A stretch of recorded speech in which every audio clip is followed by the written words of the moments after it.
There we go. What's going on, everyone? And welcome to another episode of the Throw-In on this Monday afternoon. How's everyone's weekend?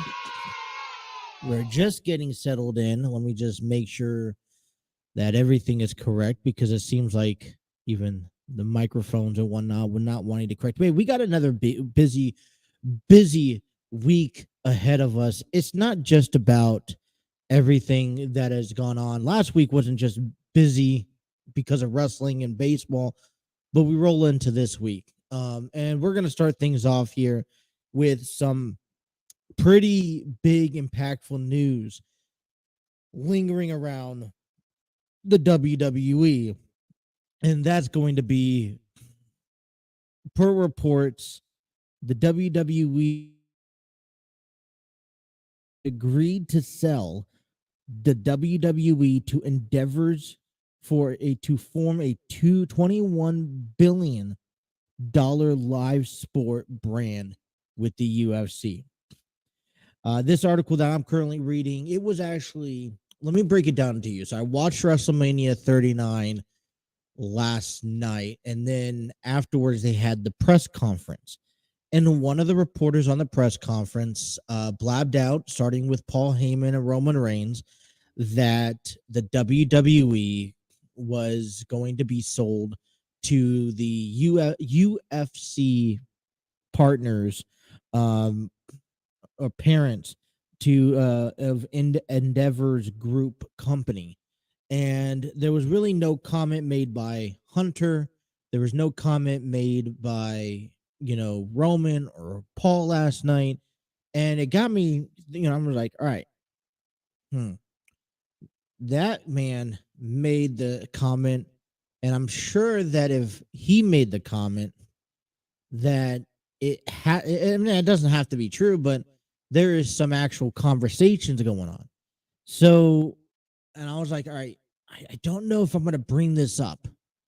And it kind of sucks because, WrestleMania season is here and we have built up, and today we're supposed to be coming on the air and talking all about wrestling news. But then we get this news first thing in the morning, and the article coming from Bleacher Report is as followed. Okay, the headline is Vince McMahon agrees to sell WWE to Endeavors to form a $21 billion live sport brand with UFC. After roughly 70 years of being in control the McMahon family, the WWE has sold to Endeavors Group Holdings on Monday. WWE and UFC, which is owned by Endeavor, are merging to form a $21 billion quote-unquote global live sport and entertaining company. With the transaction, UFC was valued at $12.1 billion, and the WWE has a valuation of $9.3 billion. And I quote, "Together, we will be a $21+ billion live sports and entertainment powerhouse with a collective fan base of more than 1 billion people and an exciting growth opportunity." End quote.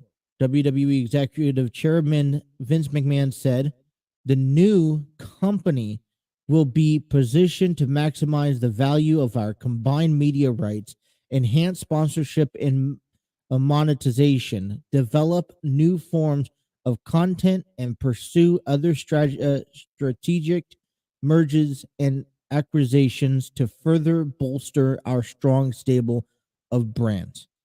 Endeavor will have a 51% controlling interest, with the remaining 49% in spread across WWE shareholders. After retiring from his position as WWE chairman, CEO, and head of creative in July of 2020, McMahon returned to the company in January 2023 as part of the board of directors, which fueled rumors of potential sale. McMahon, who has re-elected executive chairman shortly after his return, said in a statement at the time that he wanted to have a hand in television rights negotiation because of his status in the WWE controlling shareholder. Just before his return, Lauren Thomas of the Wall Street Journal report that his primary motivation for coming back was to lead discussions in potential sale. CNBC's Alex Sherman later reported the WWE had hired investment banking company JP Morgan an advertisement on a possible sale, and it was noted that the Comcast, Fox, Disney, Warner Bros., Discovery, Netflix, Amazon Endeavors, and Formula One owner Liberty Media were among the potential buyers. One possible buyer not mentioned by Sherman was Saudi Arabia Public Investment Fund, and on the night of January 10th, multiple reports surfaced that the WWE either agreed to finalize a deal to sell the company to Saudi Arabia and revert to being private rather than a public trade. It was later reported by Combat Sports Inside Ariel Tilwani that any such reports was premature, as WWE Board of Directors has not yet agreed on to sell the company to an entity. Still, the writing was on the wall for the sales to come regardless of the buyers, and it finally did come to a fruition. Vince K. Kennedy McMahon, grandfather, Jess McMahon, and father Vince J. McMahon founded the Capital Wrestling Corporation in 1953, which later became the Worldwide Wrestling Federation and then the World Wrestling Federation. In 1982, Vincent J. McMahon sold WWE to his son, and it morphed into the global powerhouse that it became public trade on the New York Stock Exchange in 1999. Due largely to its massive television deals with NBC Universal and Fox, WWE has been more profitable than ever in recent years, which positioned it well to maximize value in sale. While fans and analysts has been bracing for the sale, the focus now shifts towards what it will mean for the product moving forward. McMahon's role in the company and Triple H status as head of creative are two things that will have to be determined by the buyer, provided it haven't been decided already. Since McMahon ran the WWE creative from 1982 until his retirement in 2002, it stands to reason that he would potentially want to resume the role, although he is now 77 years old, and the belief among most fans is that he's lost his creative touch a long time ago. Given its status as a juggernaut in the pro wrestling and sports entertainment space, WWE is here to stay, but now how the company will look in the months and years to come is anyone's guess. All right, so what we're breaking to you this morning, this afternoon, wherever you guys are listening or watching this product, is that the WWE, according to multiple resources on social media, and that I think if I'm not mistaken, he actually went televised to confirm this report that the WWE has been sold to the UFC parent Endeavors Group company. And we have talked about this in previous time, and this is, and I hate to really have to kind of change the direction to begin the show, because I wanted to come on the program and talk nothing about professional wrestling, right? I mean, when you see Cody Rhodes and Roman Reigns was the highlight of WrestleMania 39, and then we have to go about this breaking news, I think it kind of just puts everything to just a bit halt, in my honest opinion. But you know, according to Triple H in the press conference last night, he says no matter what happens to the WWE, if that's being sold to Endeavors or whatever the case may be, they're not going nowhere. And it's, we talked about potential buyers in the past, and I want to hear your thoughts and your voice of what you guys think about this. But I got, we knew it was time. We knew that eventually that this was going to happen. This is something that back in January, we knew that this was going to happen at some point this year. It could have happened back in January. It could have happened in July. It could have happened in 2024. Vince McMahon came back so that he can make a smooth transition in the selling process, get the bang for your buck, maybe make sure it goes into the right hands. And we don't want it to go into hands that's going to utterly destroy the company in the future. And, as much as maybe we wanted a certain company to own the rights of WWE, or we want, the rights to be passed down to Paul Levesque, or even Disney, or even Dwayne Johnson was a name to mention in the source links.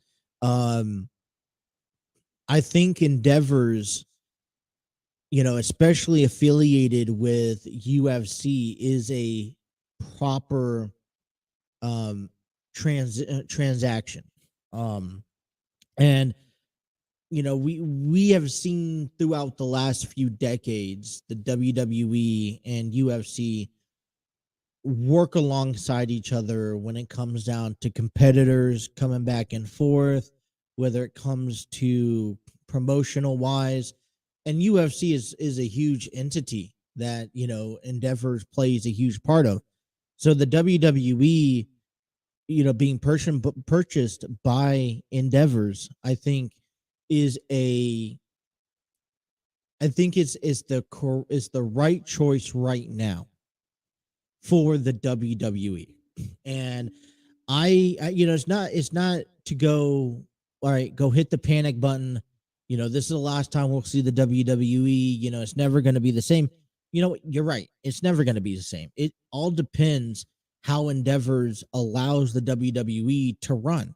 And hopefully we don't see too much of a drastic change in the process. I mean, we will talk about it in this program about WrestleMania 39, and we will talk about how we feel that, Vince, how Hunter did for booking WrestleMania 39. And I think one thing will come to shock to say that, he didn't do that bad. He did pretty well. And, if Endeavor is maybe the overall look of the WWE, right? But then allows the guys in there to still make decisions and to, all right, hire this person. You know what I'm saying? Like, Endeavor sits at top saying, all right, we have control, but we're going to allow you to run. We're just going to sign the checks, and then let Paul and let, so and so do do their thing. And I think the WWE will be in good position. I mean, as of right now, right? I mean, we talk about this. May 6th is Backlash in Puerto Rico, and we also talk about WrestleMania 40 that's promoted to be in Philadelphia. I don't think that that Endeavors will change any of that. I don't think that they would ruin what's already in progress. Even Roman Reigns says that they're going to be around forever. So I highly doubt that this deal is you could find any, bad cases in this deal with Endeavors, right? So breaking news, pretty heavily coming out of the program, and I had to share it with you, and I had to talk about it with you. But we got a lot to talk about, you guys. We got 2 hours of the program here right now. We're gonna any more news coming our way, and we'll share it with you. But want to talk a lot about WrestleMania, cover the Cincinnati Reds and local Cincinnati sports over the weekend. And also get you guys ready for the NCAA men's basketball championship match between San Diego State and UConn, which is going to be exciting to see. Be tonight at 9:20 p.m. that you will want to go check that out at. So a lot's going on today. And I think, like I said, that news, the official news of the WWE being sold, I think just kind of, for me, puts a bit of a damper, because right now that is part of as big as what we saw last night. And when we come back from our first break, we'll talk about the Cody Rhodes and Roman Reigns night 2 of WrestleMania, as we start breaking down everything that we thought and our thoughts and opinions about WrestleMania 39. So let's get on ready. Grab your popcorn, grab your drinks, and grab a seat. Get yourself comfortable, because we got a lot to talk about. If you guys are watching us on YouTube, we thank you. Hit that like, share, and subscribe button. Be sure to have those notifications on and don't miss a single episode. If you guys are tuning us in on Facebook or on Twitter, we thank you. We welcome you to the program. Be sure to hit that like button, share it with a friend, and join in the action by hitting on over to our YouTube page and leaving comments down below. If you guys are also listening to us on audio platforms, we appreciate that. We are all, the Throw-In is on all major platforms. So be sure to follow and download every episode. Don't miss a single segment. And we got a lot to talk about today. So I'm going to take our first time out of the program, take you guys up until 2. Thank you guys for being loyal fans and listening to us and making us your number one sports show. We'll be right back here. You guys are listening to The Throw-In on the TNC Sports Talk YouTube channel.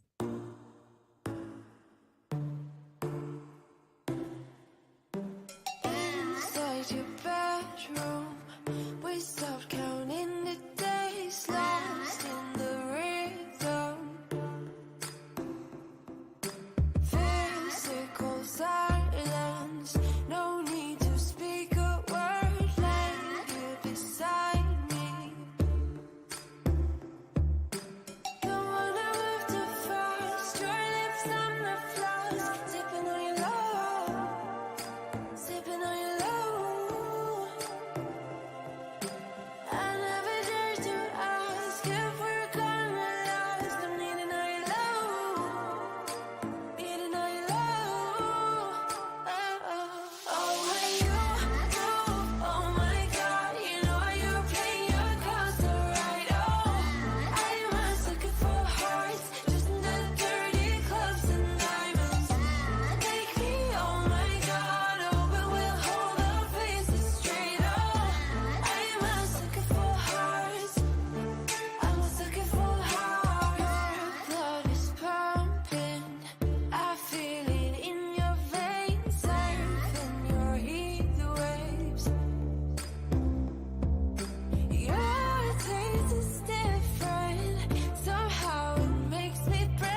.22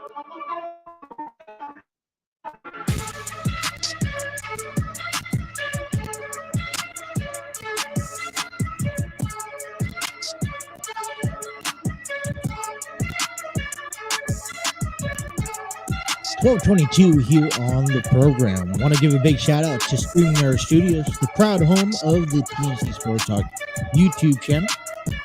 If you guys are looking to create podcasts, videos, host virtual business meetings, or even conduct interviews, recommend checking out StreamYard.com. They got overlays, tickers, banners, upload videos, invite guests onto the program, all that fun stuff. And we wouldn't be anywhere without StreamYard.com. Check out their free version today, StreamYard.com. Oh boy. What a way to start off the week. What a way to start off the episode talking about the breaking news that lingered. And yeah, if you guys missed the opening segment, breaking news, Vince McMahon has sold the WWE to UFC's parent Endeavor Groups to combine a $21 billion sports groups / entertainment business. And I think this is it's big news. It's a new change. And I think it kind of takes that warrant over WrestleMania that we'll get into here in just a minute. Want to go ahead, though, and make sure I take this time to let you guys know, promote this theater play that will be taking place this weekend. And this play is called Love's Not Enough. It's presented by Enlightened Studios, written and directed by Terry Chappell II. And a good friend of mine, he came to me back in January, said, hey, listen, want to go do an interviews with you, have the cast have its platforms of interviews on your program. I'm like, sure. So we did a whole bunch of interviews back in January. And then it was such a success because it was a original work done back in 2019. He says, all right, we're going to do an encore weekend performance this weekend, Easter weekend, and let's work together on promoting. So we've been promoting it since then, day one. But they're going to have two performances on April 7th at 7 p.m. and then on April 8th at 3 p.m. at the Community Arts Center in Fairfield, Ohio. If you haven't been, I encourage you guys to go because tickets are going out fast.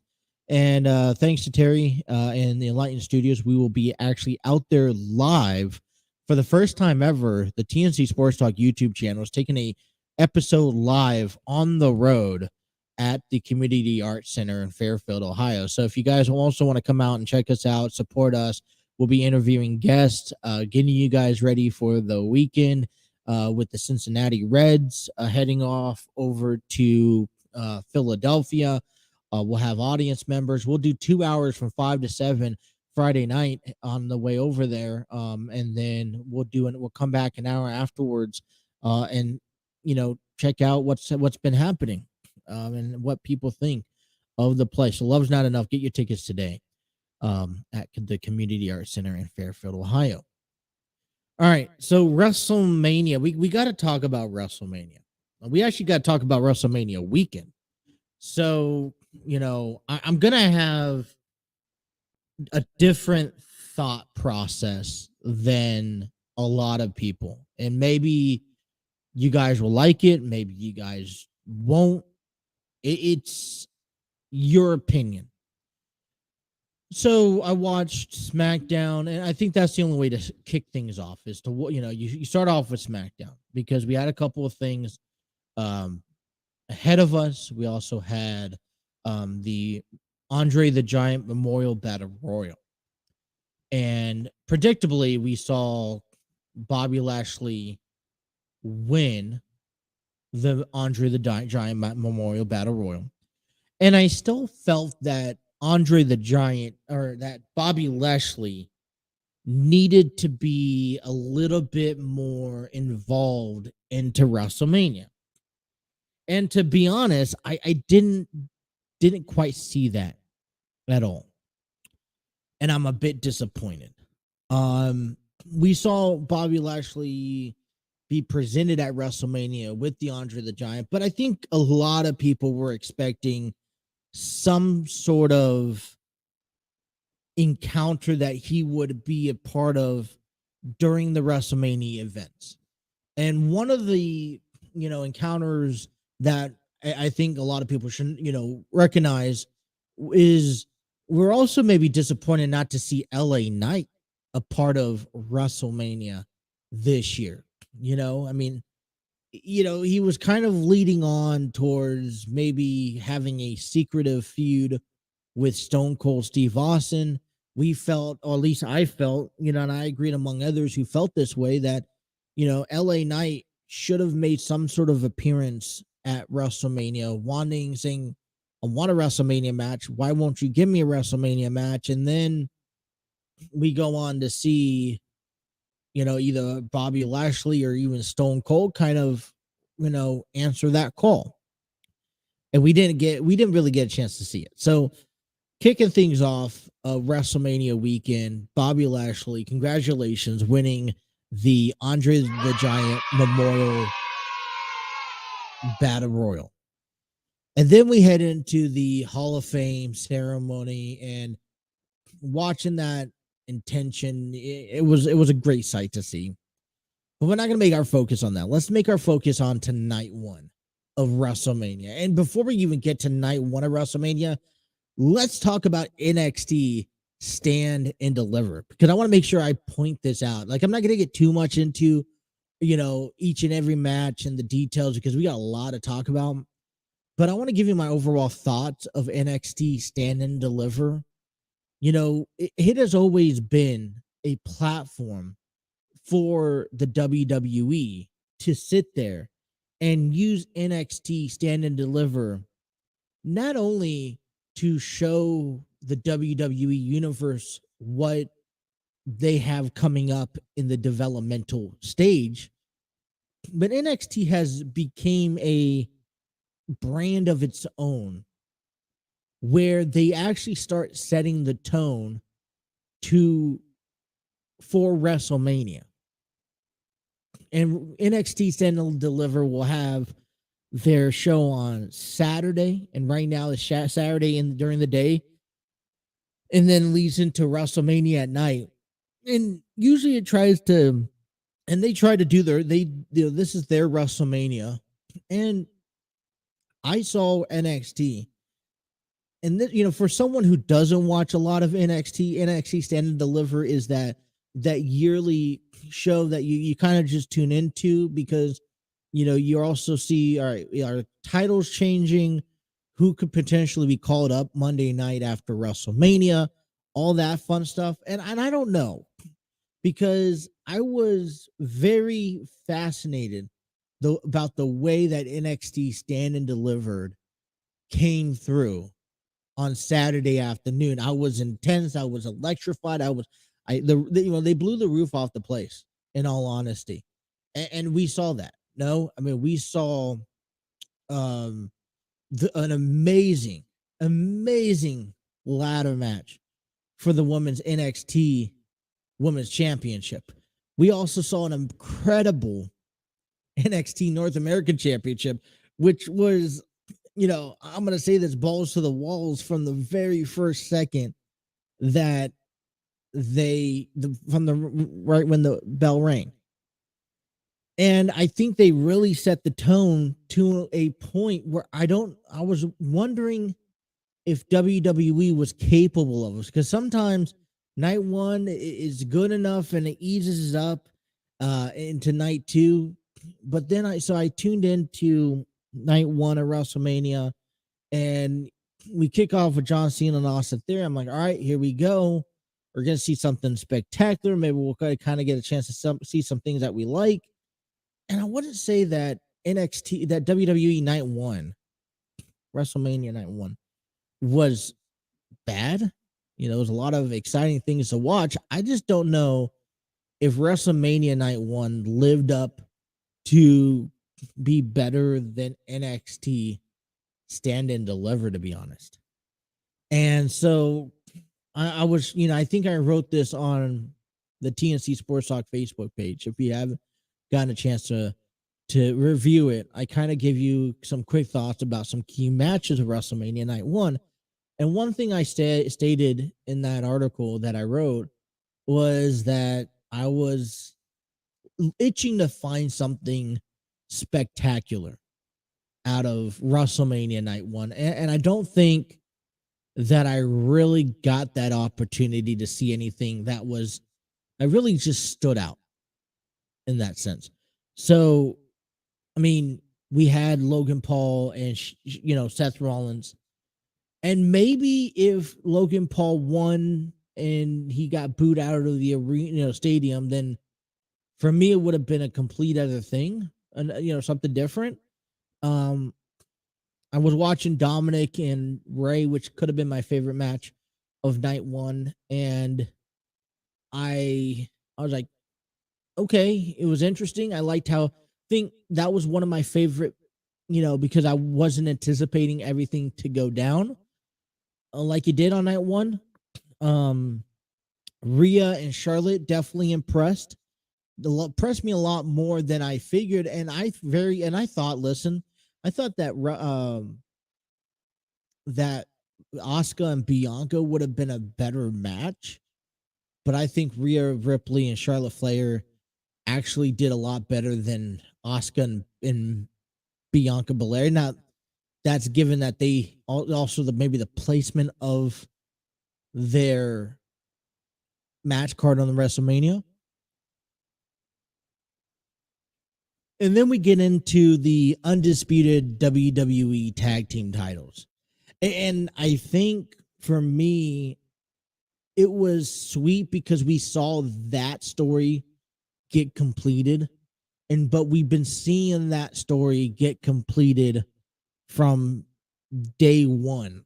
Okay. We could technically claim that we knew how the story was going to be going. We were projecting everything, that had to go on for Sami Zayn and Kevin Owens to go on and capture those titles. And we saw that. And I think that's great. And I don't want to give it, I'm not, bashing anything that they've done, but when you knew what was going to happen in that outcome at the main event Night 1, it was kind of like, all right, great, we got to see everything, but it didn't give me that whoa factor.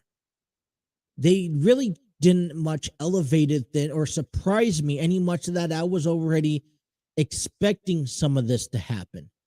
And I think right there was where I say, okay, NXT Stand and Deliver, I thought was definitely better than Night 1 of WrestleMania. Now, as I mentioned, Sami Zayn and the Usos and Kevin Owens, fantastic match. Main event worthy match. We wanted it to be a main event, and so we saw it be main event.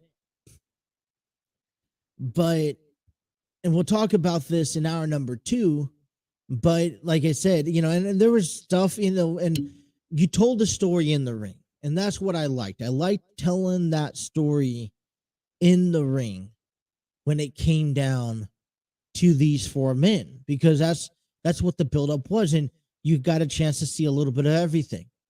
You got a chance to see Kevin Owens. You got a chance to see the Usos, both Jimmy and Jay, annihilate Sami Zayn, which has been the number one key problem for the bloodline for the past 8 months, right?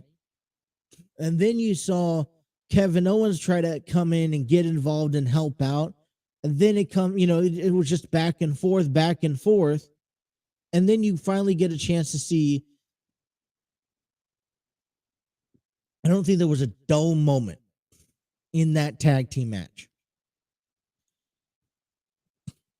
And I think that it completed that story. And so Night 1 was a good night. And I'm not anyone to go give Night 1 of WrestleMania a prediction, but when I'm comparing night one of WrestleMania to night two, night two was better, right? If I was comparing night one of WrestleMania to NXT Stand and Deliver, this would be more of a challenging one, but I am going to go NXT Stand and Deliver because of a few great, incredible matches that just elevated and made you almost want to tune in to Tuesday night at NXT Stand and Deliver. So let's come on back and talk about NXT WrestleMania night 2. And let's finally talk about that main event between Cody Rhodes and Roman Reigns as the throw-in continues. Bottom half of hour number 1 coming up next here on the TNC Sports Talk YouTube channel.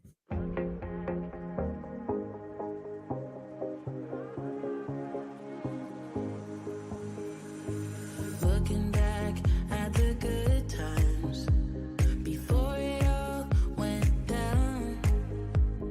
Climbed right up on the hillside, a different view of my life.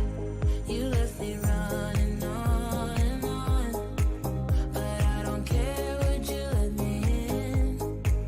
You said goodbye like everything's gone, everything that we could have been. But I know you are my liability. Yeah, I know you are my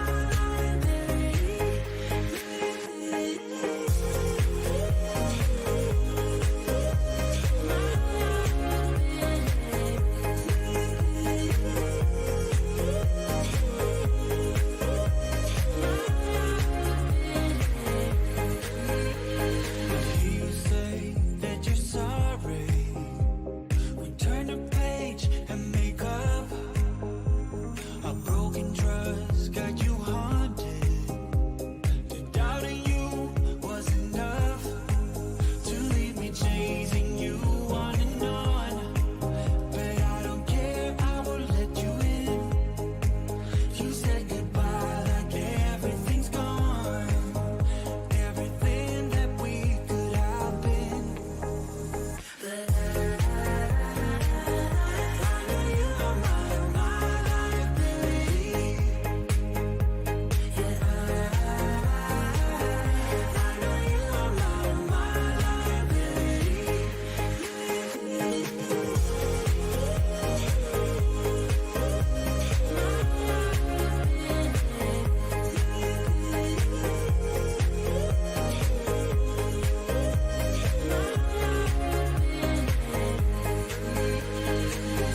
Oh, what a hopeless case we could be. Yeah. Oh, what a hopeless place that we're in. But I'm your liability.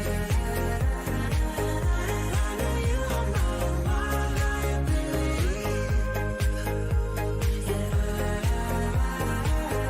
I know you are my liability.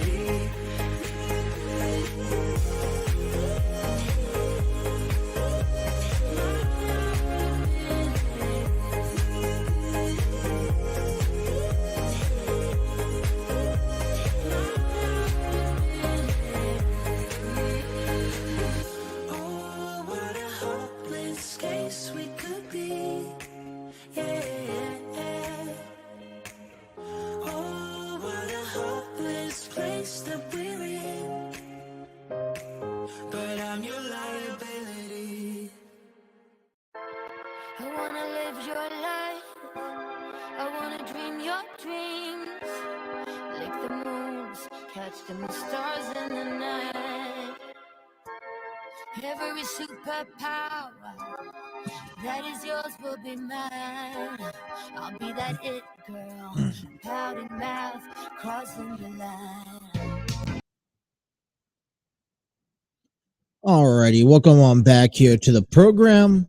Thank you guys for tuning in to the throw-in here, bottom half of hour number 1. And we have a lot to talk about as you guys see some of the highlights for WrestleMania 39. I'm excited.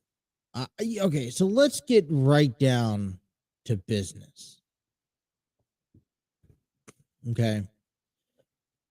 Roman Reigns takes care of business on last night and goes on to defeat Cody Rhodes and retains the undisputed WWE Championship.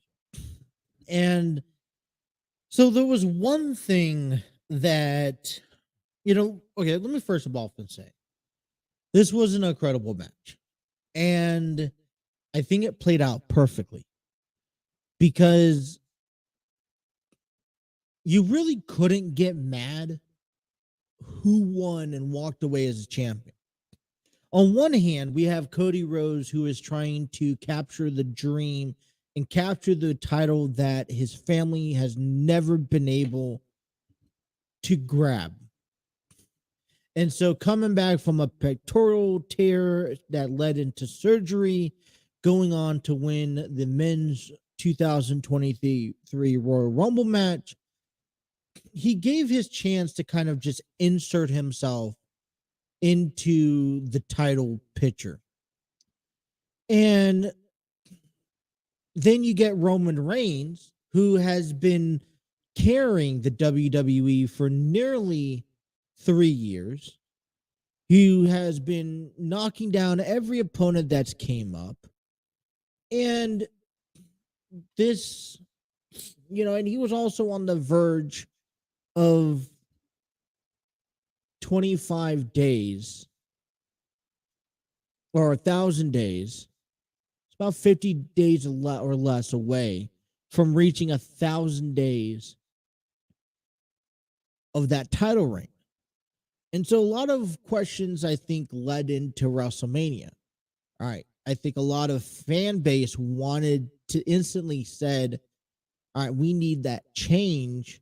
Let's go ahead and put the title on Cody. He's that big level star. And then, but I think the real people are talking or listening to this program are saying, all right, Roman needs to go over that 1,000-day threshold. This story is slowly falling, but he is still at the top of the head of the table in the WWE. Now, I want to make this clear because I don't think that Cody doesn't deserve this title, just not yet. Okay. And the longer Roman Reigns gets deeper into this, streak, this, you need to, I think, understand that whoever does dethrone, because there's a possibility that Cody Rhodes does not come back to dethrone Roman Reigns. Whoever does decide to dethrone Roman Reigns, that story leading up to it and up to that match and up to dethroning him, it needs to be a couple months invested. And it has to come to the point where it gets to that level, right? He built his way up. He's lost a few times. He's putting his, I guess what you say, life on the line to say, all right, this is it. Or, I'm like, no, there's no more of me.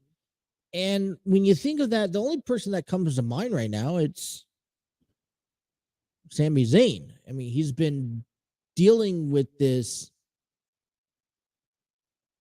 8-month storyline with the bloodline. But last night, I think it was the right choice by keeping that title on Roman Reigns. And I don't care how you did it. The fact that you did it. Okay. And I think the only way, and I think there's appreciation shown for having Sami Zayn, Kevin Owens, and the remainder of the bloodline get involved. I was waiting for that moment where they got involved. And trust me, there was moments where I was like on the edge because for majority of this match was clean. Besides having Solo Sikoa do those little attacks that led him up to being disqualified because he ended up slapping Cody with his weight belt that the referee finally heard, and he's like, no, we're not going to deal with this anymore. So for me, I think this was necessary. And I think it was more important to see everyone a part of this bloodline feud get involved and be a part of this. Excuse me. You got a chance to even see Sami Zayn and Kevin Owens get a piece of Roman Reigns and get a piece of Roman Reigns at the hands of themselves. And for a moment, you thought, okay, maybe Cody Rhodes will go on and win. Now, as soon as I saw the Usos, or as soon as I saw Kevin Owens and Sami Zayn come out to even the playing field, and then they got themselves their hands on Roman Reigns, I knew right then and there that Cody couldn't win. And let me tell you why. Because when Cody wins, he's talking about this dream that he has, this must-win scenario, right? If this was a full-on clean match, Cody Rhodes had a great chance of winning. He could only win when he has to be able to tackle on Roman Reigns, and he has to tackle on the entire bloodline by himself in order to win. He can't have no help. He can't have no help from Sami. He can't have any help from Kevin Owens. And honestly, in my opinion, the bloodline should not be a part of it when Cody does, if and when he does take that undisputed WWE Universal Championship from Roman. It should just be Roman and it should be Cody. And that's it. It should be a one-on-one battle. Because you could right now use this excuse this Friday night that Roman had help. You know what? All right, he did. All right, because at the very end of the match, you saw Solo Sikoa, who was ejected from ringside, come back, attack Cody Rhodes, costing him that championship match. And so, what does this lead to for both men and both sides?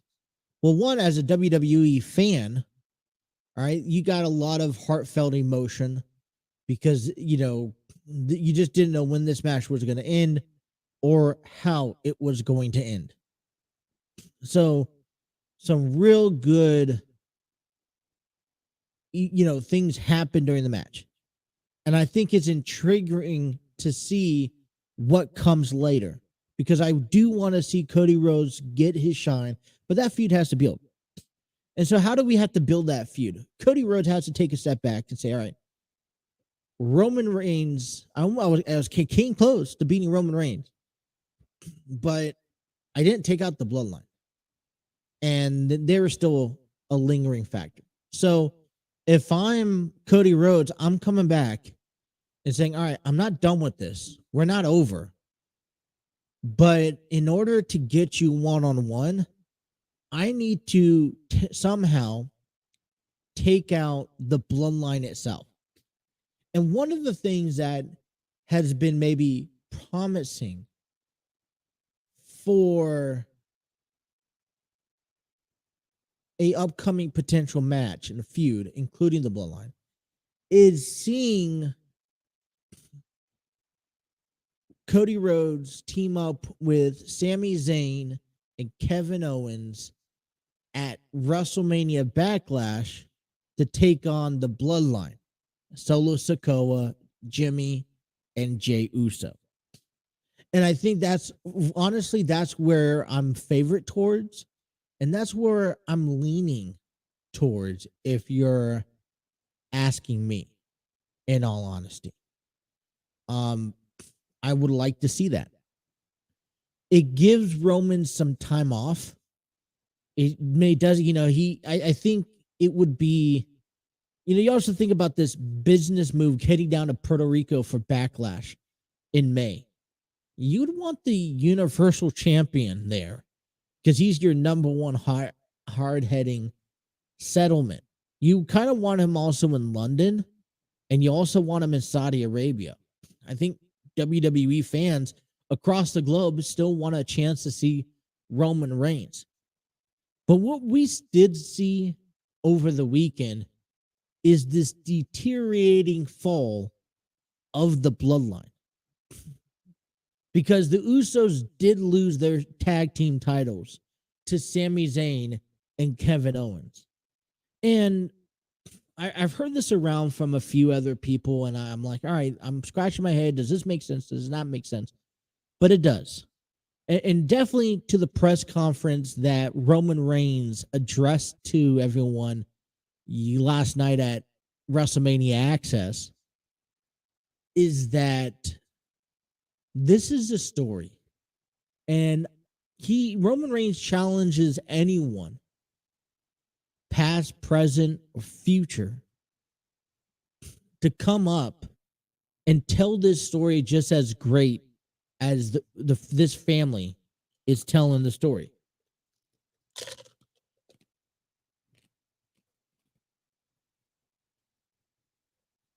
And the WWE and the Bloodline has been telling this story that has grown, throughout the last, I say, 3 years, right?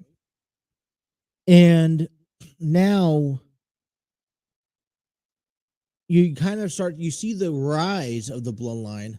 Well, is it time to also see the downfall? And I think that the downfall of the Bloodline should just be as long as the rise of the Bloodline. This is a family thing that not many storylines have the capability of holding and telling and sitting back and watching this unfold, because we're so glued as fans that we have to watch what's next. We followed this journey.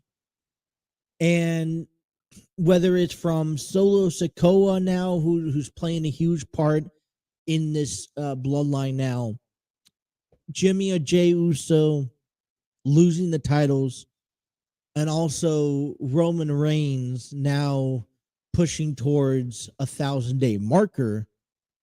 Yeah, we do want to see, this, you can't lead up 3 years of building the bloodline to one night of it completely falling apart. And I don't even think the 3 months from, I would say, the Royal Rumble is a good start, that the bloodline has been, that's not enough time to tell that story of falling apart. I mean, families do have issues, and who knows if they end up coming back on top again before they fall again. So, this story, I think, is long from over. But for me, I look at this and I'm like, Roman Reigns is on a complete other level than the rest of the WWE universes, even Cody Rhodes, in my opinion.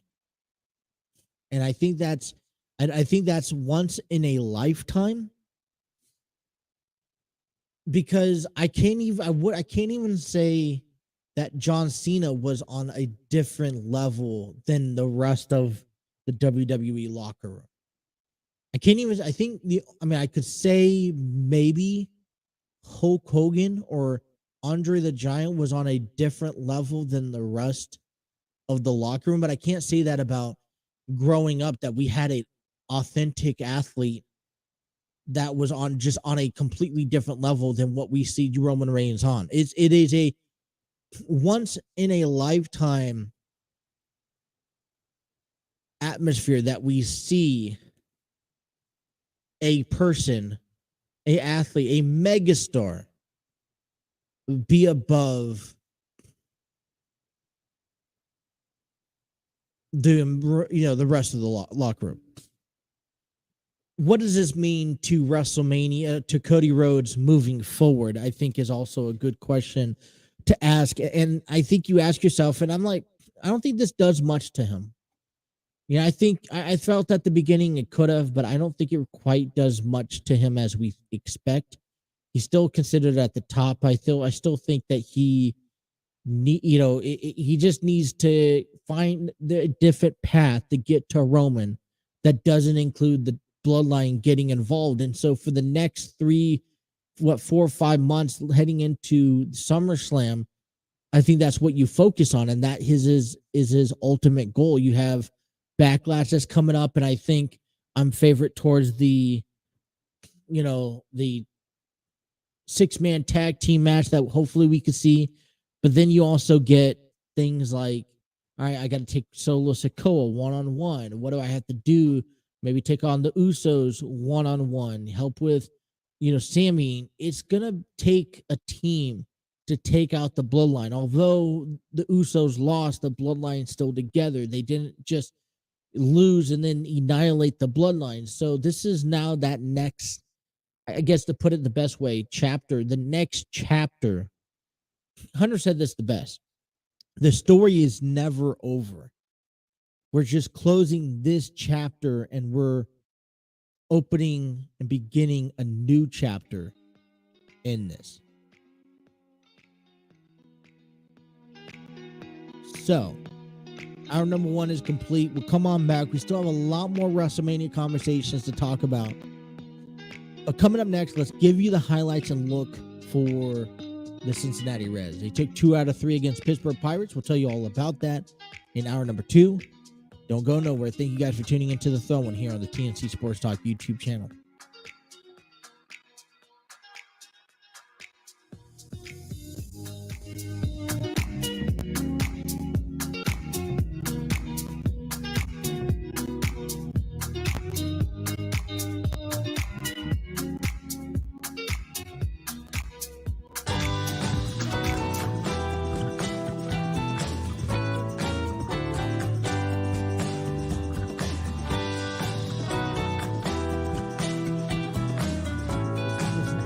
Director role, you're playing multiple hats. Can you just quickly elaborate, maybe a quick summary of what this play is about? Love's not enough. So, as we know, the title speaks for itself. Love is not enough. It takes more than saying "I love you" in order for any relationship to thrive and survive. So. This is actually a revamp from the production that we did back in 2019, which was a phenomenal group of talents. However, this story did not change, but it did. So there are some similarities to 2019 version. However, it's totally different from 2019, if that makes sense.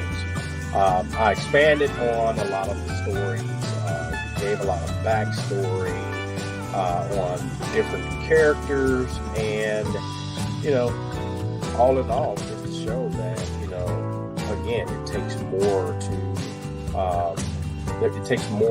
to a relationship than just saying, hey, I love you. It's actually a word that requires action. So, yeah. What made you want to revamp this? This was an original back in 2019, and actually, so what made me want to revamp this was, so we got a lot of feedback from the audience. I love one thing about me as a writer and director.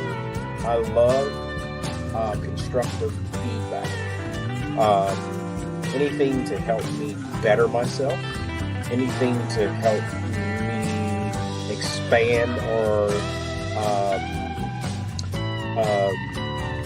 help me to stretch, my craft and my skills in the world of writing and directing.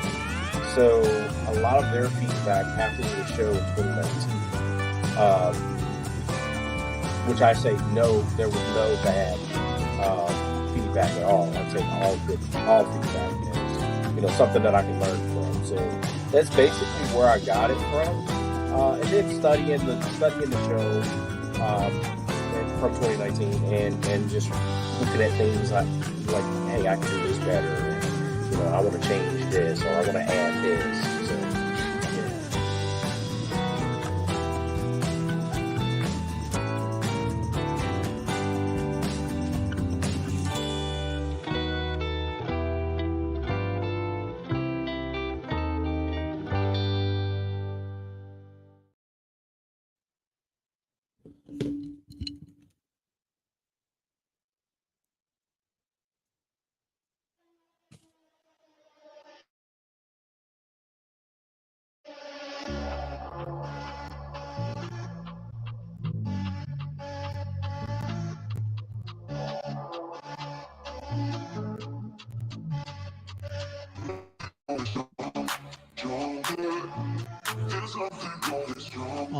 Welcome back here to the Throwing Hour number 2 coming your way. As hour number 1 was, I think, pretty impressive and big. Welcome back, Justin here. Take you guys up until 2 o'clock this afternoon. Breaking news, if you guys didn't hear about this to kick off the program, Vince McMahon has sold the WWE to UFC Parents Endeavors Group. A big merge that leads into $21 billion among group in sports entertainment all across the board, which is pretty big news in my opinion. But man, we're talking about WrestleMania 39, which leads into hour number 2. And what we have to talk about, we do want to talk about the Cincinnati Reds, as we are still local sports. They picked up the series of victory, and we'll get into that here in the moment. But in hour number 2, what do we look for here? I still want to talk a little bit about WrestleMania 39, the likes and the dislikes, some of the story modes that we still have in place heading and moving forward, because I think a valid point is that as stories are never finished in the WWE, they're just a chapter closing to a new chapter opening. So, and coming off the big breaking news that we heard earlier, we are kind of skeptic about the future of the WWE, but my belief, I still think that the WWE is in good hands, and they're going to keep holding, going strong down the future. I mean, they got the backlash in Puerto Rico, they got Saudi Arabia, they got London here all before SummerSlam, and then they got WrestleMania 40 in Philadelphia next year. And I don't, obviously we're not going to see anything happen overnight, and I would be reminiscent to see, this mega entry, something happen overnight, but we could very well see something happen in the near future. What is that? And I don't know. Basically, WWE shareholders now own 49% of the company, as Endeavors owns 51%. All right. We're going to go ahead and break down local news, sports, and information, everything that you need to know.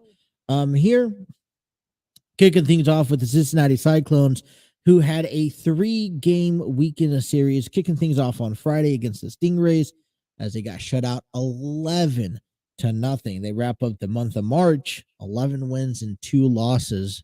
Pretty incredible as they hit to the final stretch of the season before the playoffs. They took on the Nailers on Saturday and Sunday. Saturday, they won 5-1 as they also beat the Nailers 4-3. So kicking off the month of April on a pretty hot streak going. With 2 weeks remaining, the Cyclones are on the road against the Walleyes. Next game will be on Friday at 7:15 p.m. The Cincinnati Bearcats hosted the Wichita State as they dropped the first 2 games on Saturday and Sunday to avoid a sweep on Sunday. Final score 9-8. Cincinnati Bearcats moved to 12-17. They're 1-2 in conference play. The next game will be tomorrow at 2 p.m. at home against Wright State. Xavier Musketeers. They took on Northern Illinois over the weekend as they swept the Musketeers over the Friday, Saturday, and Sunday, and they move on to 16-12 with this 6-game winning streak, 3-2 at home, 13-10 on the road. Their next game awaits for Tuesday in the Joe Nuxhall Classic. Their next game is on Tuesday, April 11th, which is a whole week away. They will be playing against Wright State. Times and dates still permissible, so I guess we're still lingering on that. All right, let's get into some Cincinnati baseball action here as they ended up taking on the Pittsburgh Pirates game 2 on Saturday, and they go on to beat the Pirates. Final score is 6-2. Nick Lodolu goes 5 innings, giving up 7 hits, 2 runs, 2 walks, 9 strikeouts allowed. He threw 109 pitches in Saturday's victory. Tyler Stevenson went 2 for 4 with 2 runs. Kevin Newman 2 for 4, a run, 2 RBIs with a home run there. And then on Sunday, the Pirates go on and in the rubber match series goes on and clinch the weekend series, opening series against the Pirates with the final score 3-1. Graham Ashcraft, 7 innings, 4 hits, 1 run, 1 walk, 6 strikeouts, 95 pitches. TJ Friedel, 2 for 4 with a home run, as well as Jason Vossler, 2 for 4, a home run, 2 walks, and 4. So, way to go for Jason Vossler in his outing. And, listen, this is the type of things that I think we're looking towards this season. So I mentioned this earlier. My focus point is being able to captivate and clinch every series victory we can, right? And I think it starts off with beating the teams that we know we can win. And Pittsburgh Pirates is one of those teams on the list. And as the list goes on, I mean, there were some questions heading into the weekend after the loss with Pittsburgh on Thursday. And so we wanted to see a good outing from Nick Lodolu. We wanted to see a good outing from Graham Ashcraft. And we got a chance to see those two good outings. And I'm very pleased about those 2 outings and seeing those 2 guys come back and bounce back and show us that this could be a 3 with Hunter Green on the same page. This could be a 3-game or 3 pitching rotation that you feel comfortable about every 5 days. And that's what I want to see on a weekly basis. And here's my other thing. I don't need to see Hunter Green, Nick Lodolu, or Graham Ashcraft every 5 days pitching shutout, going 7 innings, although that would be nice. But I want to see them go, if Hunter Green doesn't, take care, if Hunter Green can't get the job done, relying on Nick Lodolu and Graham Ashcraft, and then vice versa. And then you just hope that between Luis Sessa and Connor Overton, at some point, we can see them have a couple good outings that we need. And so I think it was very impressive to see 5, 6, 7 innings worked out of the Nick Lodolu and Graham Ashcraft, because it's a positive note moving forward. And then to see, a a couple home runs hit by TJ Friedel, Jason Vosler, Kevin Newman. I still don't think that the Reds are going to be that powerful hitter, that they expect to be. But I believe that we can see these guys start building confidence. Once they can start building confidence, I'm most certainly interested in seeing how they move forward. All right, they come on and continue their series starting tonight. New series against the Chicago Cubs comes in tonight's game day 1 and 2. First pitch is at 6:40 p.m. and they will have left-handed pitcher Drew Smiley on the mound for the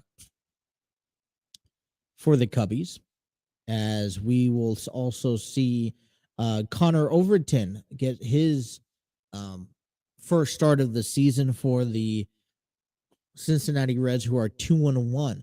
It's going to be held at Great American Ballpark in Cincinnati, Ohio. I believe tickets are still available. You guys can head out to the game tonight if you guys are looking or interested in going.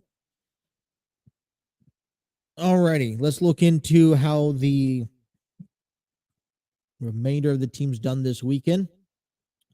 On Saturday, the Milwaukee Brewers beat the Chicago Cubs 3-1, as the Blue Jays fall to the Cardinals 4-1. And then wrapping up those series on Sunday, the Cardinals beat the Blue Jays 9-4, as the Brewers beat the Cubs 9-5 to finish up the weekend series against in the NL Central. They'll go on and continue gameplay today as the Cubs and Reds 6:40. The Brewers will have their first home game at 2:10 today against the New York Mets right after this program, and the St. Louis Cardinals taking on the Atlanta Braves at 7:45 p.m. tonight. So that is your NL Central. And if you guys are T-Mobile, if you guys have T-Mobile and you guys are baseball fans, and you guys want to catch games, they have a package available tomorrow morning starting at 6 p.m. Eastern time, where you can get the free version from T-Mobile Tuesdays, and you could download get the free plan that they have, which is all the out-of-market games and what about for Major League Baseball. And that's not just Major League Baseball. I believe that's for that's $150 value for free for being a loyal T-Mobile customer. That's, I believe, everything that's out of market. So that's not on TV. That's not on, that's not your local team. So like, it's the Cincinnati Reds because they play on local TV, or any team that's on, Fox or ESPN. You'll get all the other coverages. You'll also get the coverage of the audio games, and then all minor league games as well, I believe. So excited to bring that to you tomorrow as that aheads.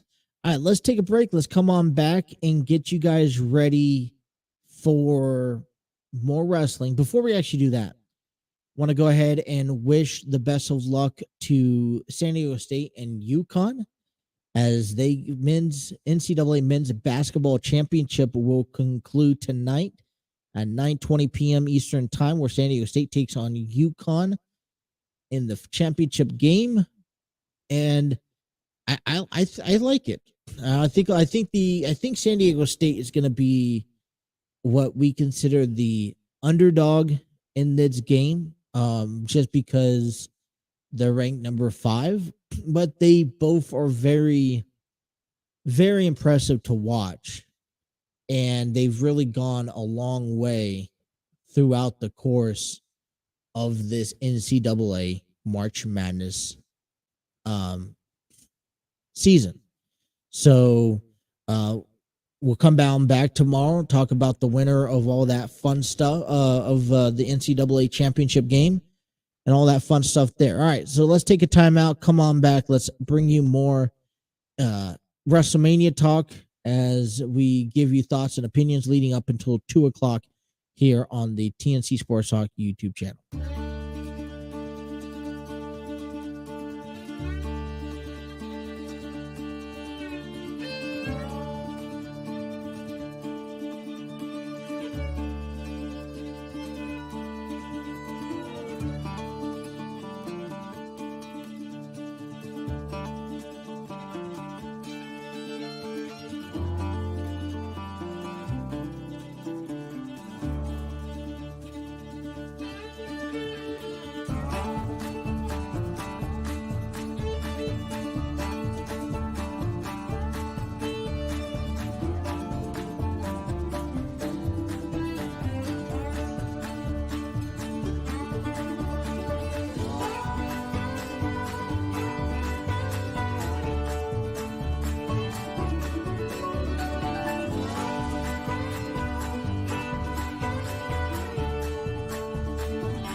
Going on, everyone? Justin here from the TNC Sports Talk YouTube channel. I want to give a big shout out and thank you to you, the listeners. That's right. Without you guys, none of this is possible. I would also like to take the time and invite you out to our merchandise page, thanks to T Public. Our merchandise page is where you can find all of our brandings from the throwing, which is currently active weekly, to the TNC Sports Talk official brands, to either the prior shows that was part of the TNC Sports Talk Foundation. Now, within all the brandings, you can select T-shirts in both men and female sizes, apparel such as hoodies, kids onesies, kids T-shirts, phone cases, notebooks, coffee mugs. They have a vast majority. This is why I love T Public. And right now, if you spend $80 or more, you get free shipping. And so we want to invite you out to our merchandise page by heading on over to tpublic.com/user/TNC-sport-talk, or even using the QR code up in the right-hand corner. We want to thank you guys again, the listeners, for supporting us, and we hope to see you guys out wearing our merchandise.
Alrighty, top stories coming out of the world of wrestling today. WWE, UFC, parent company Endeavor's announced merger. Reports from Hollywood, Endeavor's UFC, WWE to merge. Ari Emanuel to serve as CEO as Vince McMahon. Articles read 2 hours ago, UFC, WWE combined to form $21.4 billion in sports entertainment company. And that's from the AP News. Variety, Endeavor, WWE acquisition deal reached on night one of WrestleMania in Los Angeles.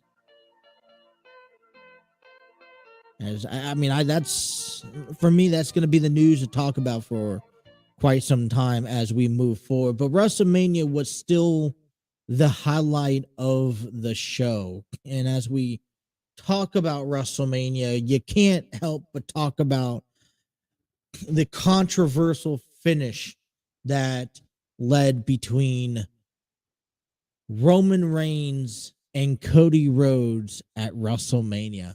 And I'm sorry to say it, but Roman Reigns is not done.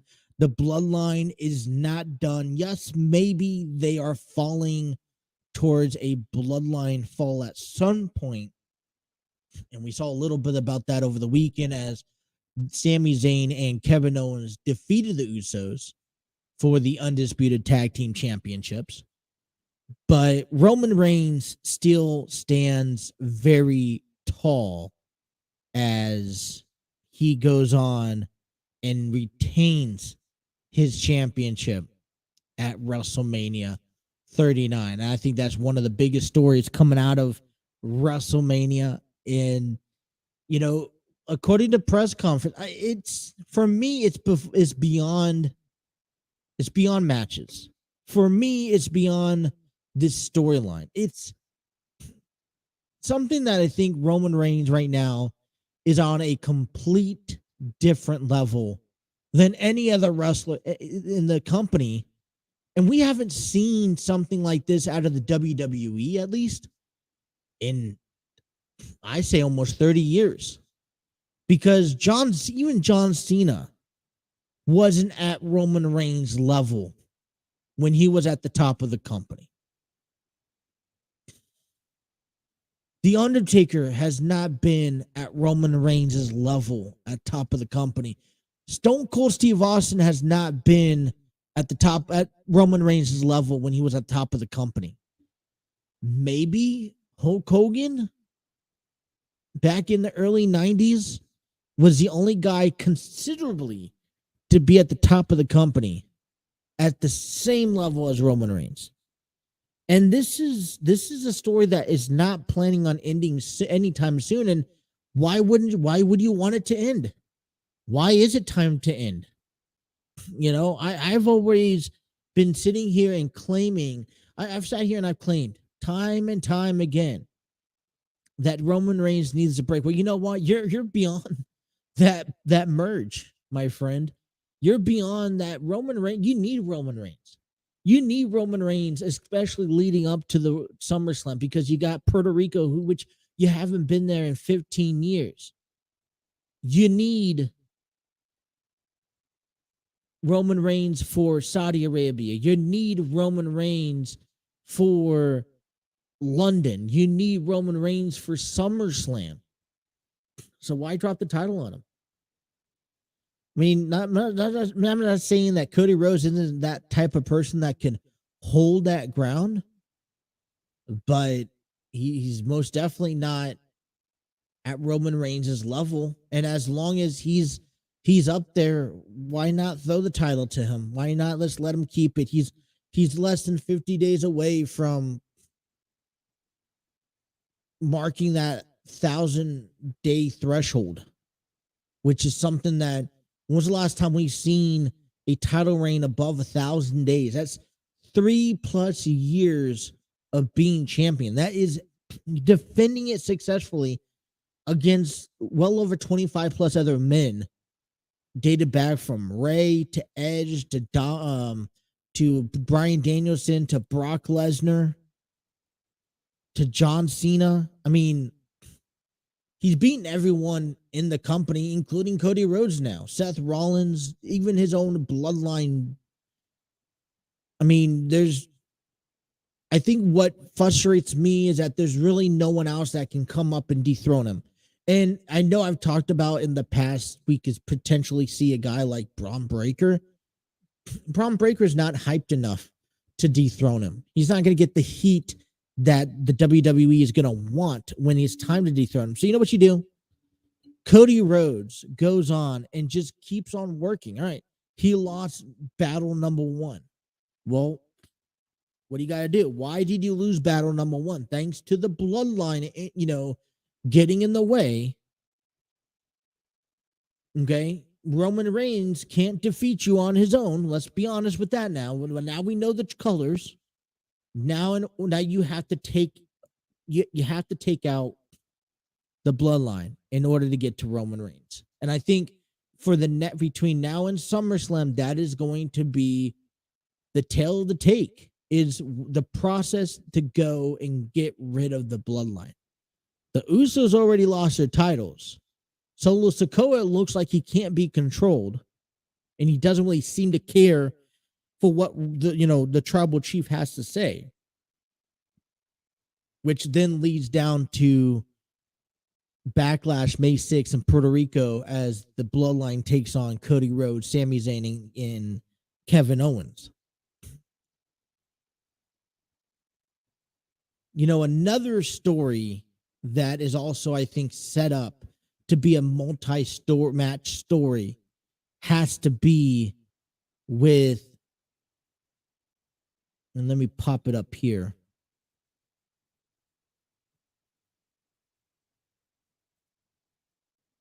I think it has to be with Dominic Mysterio and Rey Mysterio. Night one of WrestleMania, we saw Dominic and Rey. I think a lot of people wanted to see it. A lot of people enjoyed it. And I think Dominic still has so much to learn. I think he's going to learn much with Rey Mysterio facing Rey. I think, but Rey has given Dominic the chance to, finally, have this match at WrestleMania. And I think both of them needed it because I think this is one of the better performances I've seen out of Rey Mysterio. And if he's looking to be around until he's 50 years old, and he much can, I think it's going to be primarily because of this feud between him and Dom. And the way that this match ended, you had the Bloodline come out. You had, is it Legado? Not Phantasma. I think so. Isn't that Santos Escobar and his group? I'm sorry if I forgot the name, but you get these two, group of men, and then you see Bad Bunny who's put a stop to Dominic Mysterio and then costing him the match, I think, ultimately. And you see like Rey Mysterio pick up the victory, and it's like, oh, there you go. It's a nice, sweet moment. But deep down inside, the storyline's not over. You know why? Because Dominic is going to now, I think, keep on going after Rey.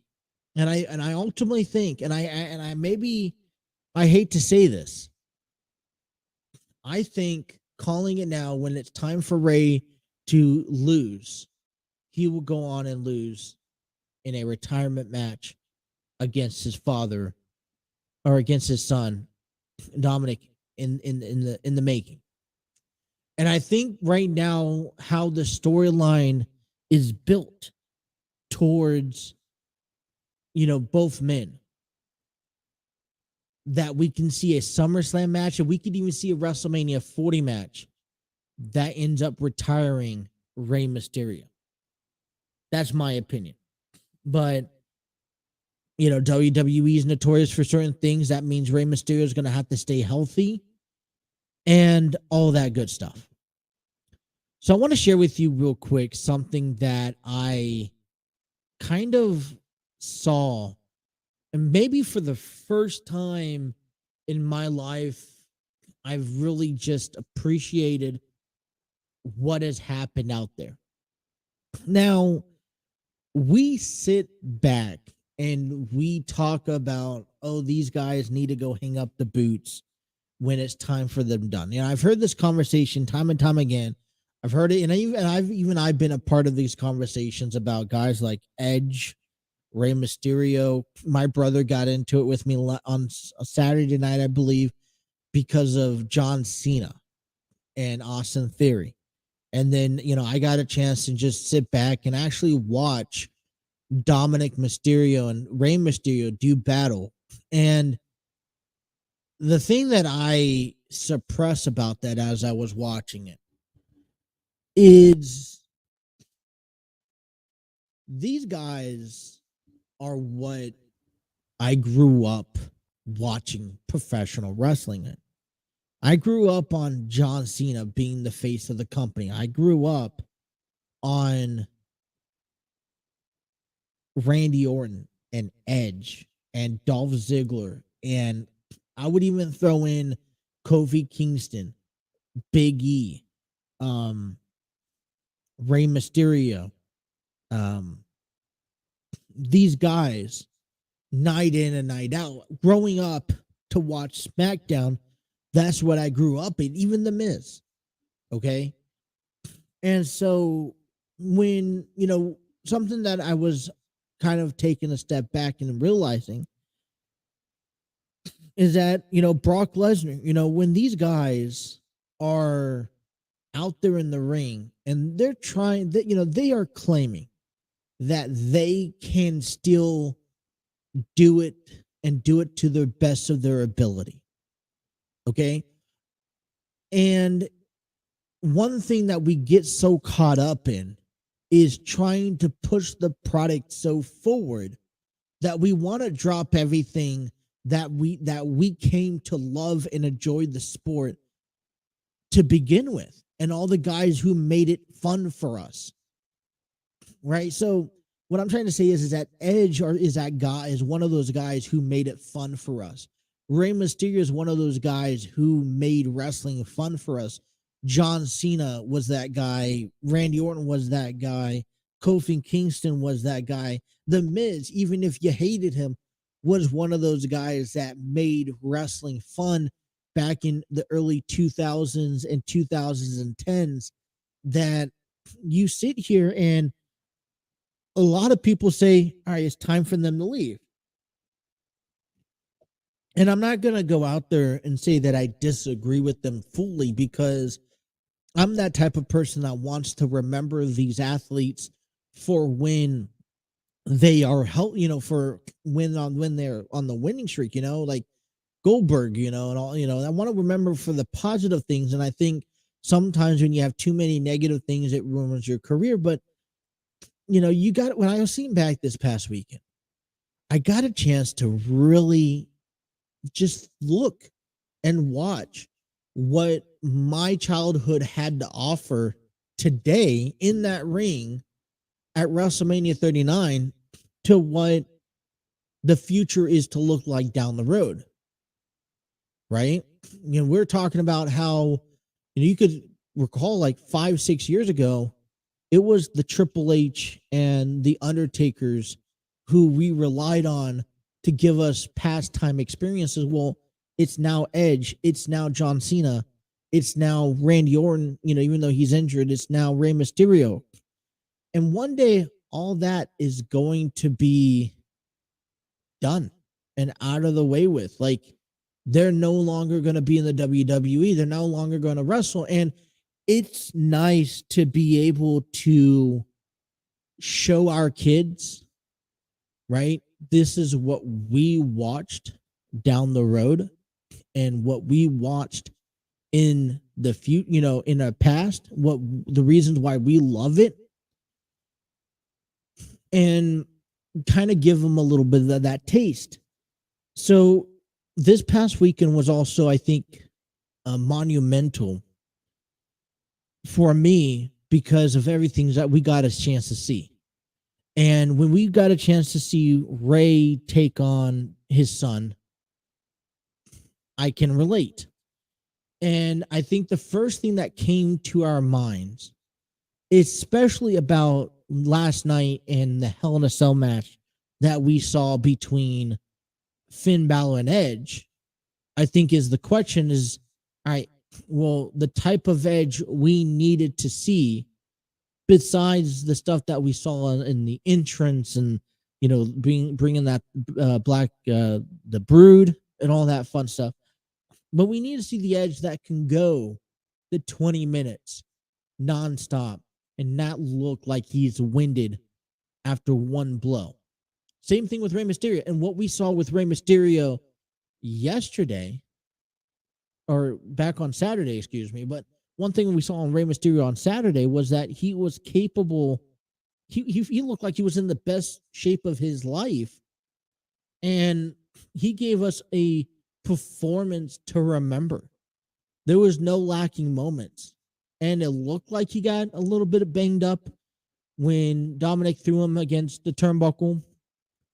And, he kind of got maybe his, the wind knocked out of him. But, he had a performance to remember. Same thing with, same thing going on with Edge last night. I mean, it's a Hell in a Cell match. You're going through tables, you're going on top of ladders, and all that fun stuff. And it's important that he had that type of performance if this was his last match, or if he's going to have another match. And I don't know what the future is, and hopefully we maybe find some answers tonight, but whatever goes on with Edge down the road, I think this last match has been remarkable for Edge. He was able to go. He didn't look fatigued. He didn't look like he was, tired or exhausted.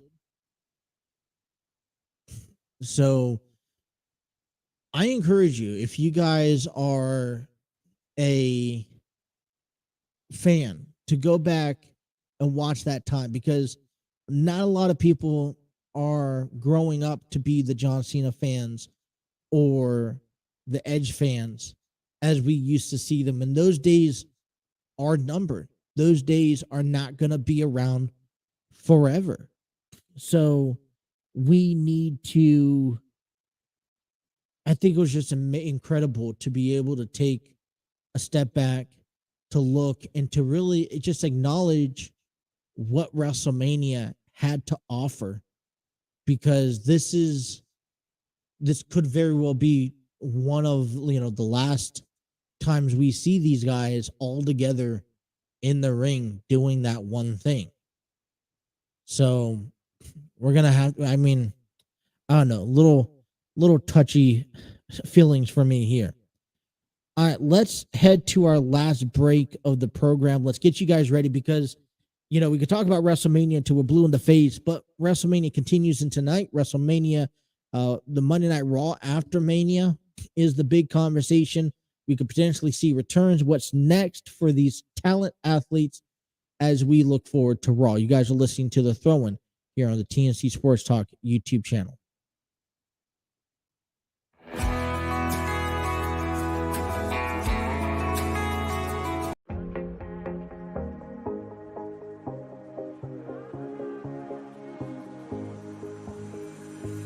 Looking back at the good times before it all went down. Climbed right up on the hillside, a different view of my life.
can never sleep in traffic. This living steady coming. I know it's such a that I see. Tell me with the hands until then. Wonder what you think so like. You need to get your bills paid. That's what you said. I guess I'm just too fake for that. So sit down, listen. Alrighty, welcome on back here to the Throne. Bottom half of the hour, bottom half of the program on this Monday afternoon, midday, however you guys want to consider this. I'd like to give a big shout out to Epidemic Sound. Discover your world-class artists, composers, and bands. Find the perfect soundtrack and give your social media accounts the music they deserve. Epidemic Sound is a royalty-free music link. For more information, check out epidemicsound.com.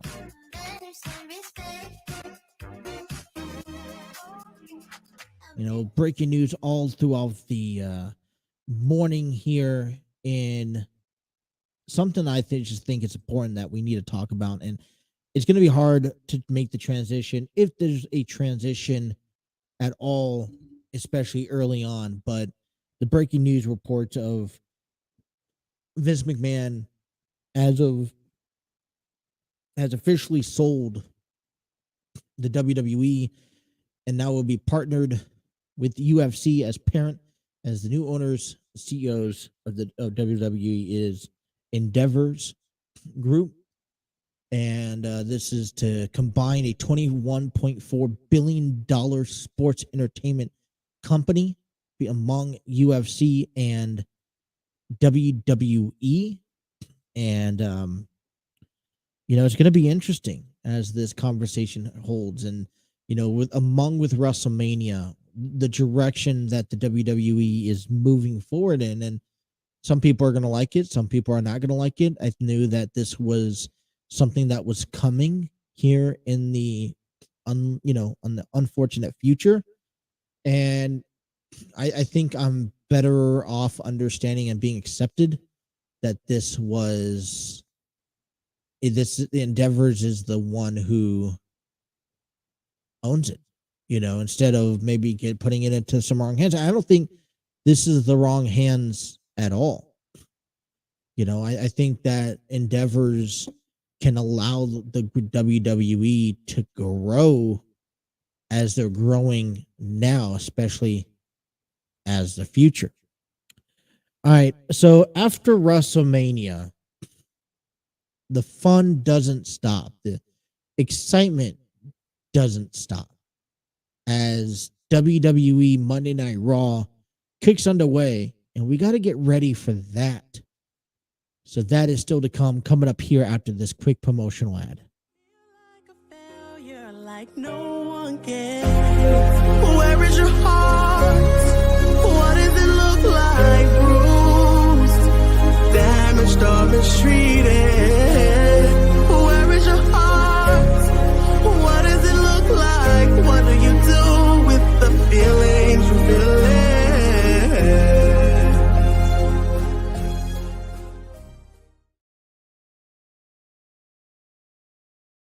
Alrighty. Love's Not Enough, presented by Enlightened Studios, written and directed by Terry Chappell II, is back at it again this weekend, April 7th at 7 p.m. and on April 8th at 3 p.m. 2 performances. Get your tickets now at the Community Arts Center in Fairfield, Ohio. From its original performance back in 2019, Terry has basically just updated it with more advanced stories and drama, as much as also comical scenery during the play. And it was such a success back in January. They're going to do it again. The tickets are already going out so fast. So if you guys have nothing to do this weekend, want to go check out the Love's Not Enough theater play, I highly recommend it. April 7th and April 8th, 2 performances at the Community Arts Center. And we will be doing our Friday episode live there at the Community Arts Center, 5 to 7. Can't wait. I'm extremely excited for everything to come at that end. So be talking more about it this week, and just looking forward to seeing you guys out there. All right, so WrestleMania has come and gone, and tonight is Monday Night Raw. And we get to see a few things kind of progress, but questions, right? Because as WrestleMania ends, Monday Night Raw is the biggest aftermath party to what could happen. Who could return? So let's talk about some crazy things that could happen on the Raw side of things, right? So first of all, Edge wins. Edge goes on and wins and beats the Demon Finn Balor at WrestleMania. Now, I really thought, because this should have been a year of the Judgment Day, that the Judgment Day would have wiped clean at WrestleMania. That's what I was hoping for. So now I think lurks the question, what's the next step for Edge? If you ask me, as you know, there's really nothing much more Edge needs to do, in my opinion. There's no other feud. I mean, if anyone was to take him out, it would have been Finn Balor, right? I mean, made perfect sense. But this also doesn't necessarily stop, because, you know, they'll tell the story how Edge is trying to get back at Finn Balor for taking him out of the organization that he created. When we saw the Demon and Edge beat the Demon, I thought this should have been a motivating factor for the Demon to win, to prevail. It would have done wonders for the Judgment Day if he ran. So there's two-part questions. One, what's the future for Edge? And for two, what's the next step for the Judgment Day? Are they gonna dismantle, or are they gonna come back stronger? And will Damian Priest or Dominic Mysterio hold this over Finn Balor at any period of time? Because this is a pretty big loss that Finn Balor had last night. For two, a part of the Judgment Day, Rhea Ripley did win her SmackDown Women's Championship match. Therefore, does that mean she is now going to take more of a leading position in what happens with the Judgment Day? Or does she jump over to SmackDown? Or does even the Judgment Day jump over to SmackDown, try to give that shot out? Which it doesn't really, this is all the questions that are now kind of stirring the pot a little bit that we'll have to wait and see over the next few weeks. We are on the road to Backlash, which is May 6th. So, you know, how many WrestleMania rematches are we going to see? With Dominic Mysterio losing, where does the feud end with Rey Mysterio? I don't see it ending. But with Finn Balor losing, I don't know. I don't know where this story goes. You know, I don't think they can just ignore that Finn Balor lost to Edge and Edge found it up on top. So, you know, what's the future for Judgment Day and what's next for Edge? Because I really don't see nobody else on that roster. You know, Bianca Belair found a way to beat Asuka at WrestleMania and retain the Raw Women's Championship. So, I mean,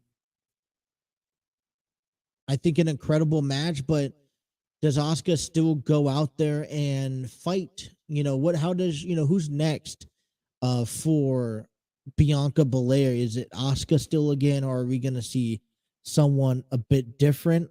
An impressive victory with Omos beating, Omos losing to Brock Lesnar. I think it was a nice, impressive win that Brock Lesnar had over Omos. I think it was a win that, you know, could help him get back onto that kind of motivating, stage. But, you know, what does this do for Omos? What does this do for Omos, you guys? I mean, he went to go antagonize the beast, unlocked the beast, and lost to the beast. So what did this do for Omos in his career? I mean, he has been getting better, but obviously something's gone on where they don't think that he's quite ready. And if he was, he would have beaten he would have ended up beating Brock Lesnar at WrestleMania, in my opinion. And I don't think that this feud is quite over. It doesn't look like it is, but I don't. Brock Lesnar's just out there throwing out there having fun. He's going to get into whatever matches he want to get into, and there's really nobody that has really been, besides maybe Bobby Lashley. There's no one that he's really needing to go on and beat or tackle on. I mean, he's already faced Bronson Reed, maybe okay, but realistically, there's really nobody out there. I know the rumors been around it. I would like to see Brock Lesnar and Gunther at one time. I think that would be pretty impressive, but I really think that Omos has taken a big, nasty fall and hit after this loss, and I just don't quite see where Omos goes from here, or how he's even able to bounce back. Because if you don't win at WrestleMania, I mean, picking up a victory at WrestleMania at Backlash doesn't do you any good. All right, and then I think this is my ultimate question. John Cena loses to Austin Theory. Theory comes back and he goes on and proves to everyone that he is that X factor. Who could we see return? I would like to see, if this was me, and I don't know if the WWE has any guys in line for returning, but who could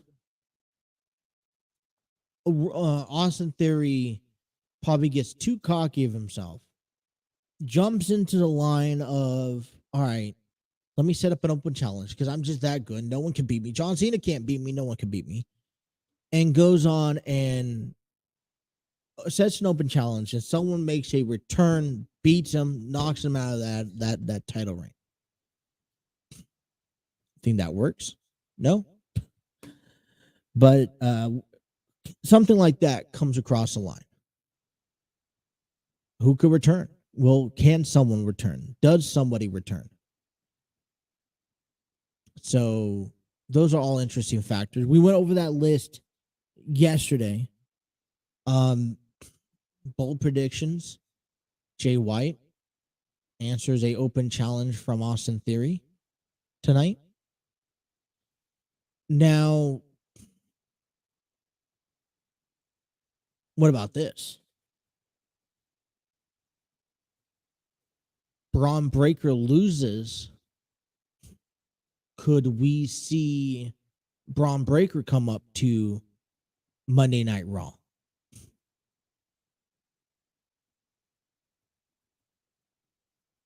Interesting thought. So all that great stuff is to ask and to be questioned. All right. So 2 hours have come and gone on this program. We want to thank everyone for tuning in. If it's been from the YouTube channel, thank you. Hit that like, share, subscribe button. Press those notifications. Don't miss a single episode. The Facebook, Twitter account, hit that like button. Share it with a friend. Invite them over. And also all of you guys on audio platforms. Thank you guys for tuning in. If you guys like what you guys are listening to, be sure to tune us back in tomorrow, as we will recap what happened over Monday Night Raw. Let you know who won between San Diego State and UConn, and all that fun, exciting stuff. So excited for post WrestleMania action to the throne. On behalf of the entire crew, Justin here. Thank you guys for listening to The Throw-In right here on the TNC Sports Talk YouTube channel. Take care. Have a great day.